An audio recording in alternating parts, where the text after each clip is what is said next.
हिंदी दर्पण में आप सभी का स्वागत है। आज हम कहानी सुनाने वाले हैं एक राजा और चतुर मंत्री की। कई सालों पहले नदी के किनारे पर एक दियस नामक नगरी हुआ करती थी। इस नगरी में शासन करने वाले राजा बहुत ही मूर्ख था। वही राजा का मंत्री बहुत चतुर था। एक दिन शाम के समय राजा और मंत्री दोनों नदी किनारे टहलते हुए शाम का आनंद ले रहे थे। तभी राजा ने मंत्री से एक सवाल पूछा, क्या तुम बता सकते हो कि यह नदी किस दिशा में और कहाँ तक बहकर जाती है?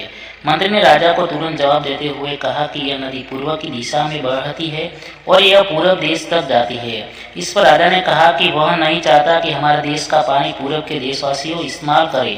राजा ने मंत्री को नदी का पानी रोकने के लिए दीवार खड़ी करने का आदेश दिया। तभी मंत्री ने राजा से कहा कि ऐसा करने पर हमारा ही नुकसान होगा। राजा ने गुस्से में कहा कि पानी हमारा है और पूर्व देश वाले मुफ्त में इसका इस्तेमाल कर रहे हैं और तुम भी बोल रहे हो कि हमारा नुकसान होगा। इसमें हमारा कुछ नुकसान नहीं होगा। तुम जल्दी से जल्दी नदी में दीवार बनवाने का काम शुरू कराओ। मंत्री राजा की आज्ञा का पालन करते हुए कारीगरों को बुलाता है और नदी के पास दीवार बनवाने का काम शुरू करवा देता है। नदी में दीवार बनाने का काम तेजी से चलने लगा और कुछ दिनों में दीवार बनकर तैयार हो गई। यह देखकर राजा बहुत प्रसन्न होते हैं, परंतु उनकी मूर्खता के कारण कुछ दिन बाद जब बारिश का मौसम दस्तक देता है तो नदी का पानी पूरे गांव में बढ़ने लगता है। धीरे धीरे पानी लोगों के घरों में घुसना शुरू हो जाता है। इससे परेशान होकर सारे नगरवासी एकत्रित होकर मंत्री के पास आते हैं। मंत्री उन्हें आश्वासन देता है कि वह इस समस्या का हल ढूंढ निकालेगा। लोगों की परेशानी सुनकर मंत्री समाधान निकालने के लिए एक योजना बनाता है।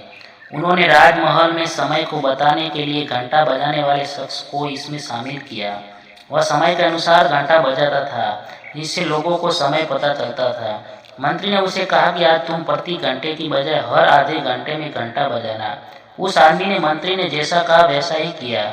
इसे जब सुबह के 3 बज रहे थे तो उसने 6 बार घंटा बजाया। 6 घंटे सुनकर राजा और सभी नगरवासियों को लगा कि 6 बज गए हैं और सुबह हो गई है। राजा उठकर बाहर आता है तो वहाँ मंत्री पहले से मौजूद होता है। बाहर अंधेरा देखकर राजा मंत्री से पूछता है कि अभी तक सूर्योदय क्यों नहीं हुआ। राजा के सवाल का जवाब देते हुए मंत्री ने कहा, महाराज प्रांत काल हो चुकी है, पर हमने पूर्व दिशा वालों के यहाँ पानी को जाने से रोक दिया है, तो शायद इसलिए उन्होंने हमारे यहाँ सूर्य की रोशनी को आने से रोक दिया है। इसलिए सूर्य उदय तो हुआ है पर हमारे देश तक रोशनी नहीं पहुंची है। ऐसा लग रहा है कि अब हमारे देश में सूरज की रोशनी कभी नहीं पहुंच पाएगी। यह सुनकर राजा चिंता में पड़ जाता है और मंत्री से पूछता है कि क्या इसका कोई उपाय नहीं है।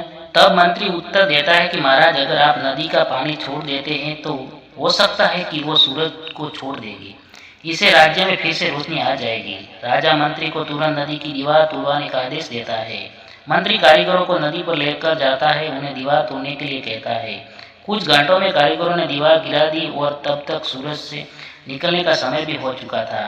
सूर्य उदय हो गया। सूर्य की लालिमा देखकर राजा बहुत खुश हुआ और मंत्री को इनाम देने की घोषणा की। राजा ने मंत्री की तारीफ करते हुए कहा कि तुम्हारे कारण हमारे राज्य में फिर से सूर्य उदय हो पाया है और तुमने हमारे राज्य को अंधकार से बचाया है।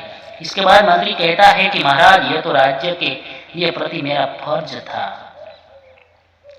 कहानी से हमें सीख मिलती है दोस्तों, कभी भी दूसरों का बुरा नहीं करना चाहिए और न ही उनकी तरक्की देखकर उनसे जलन की भावना रखनी चाहिए।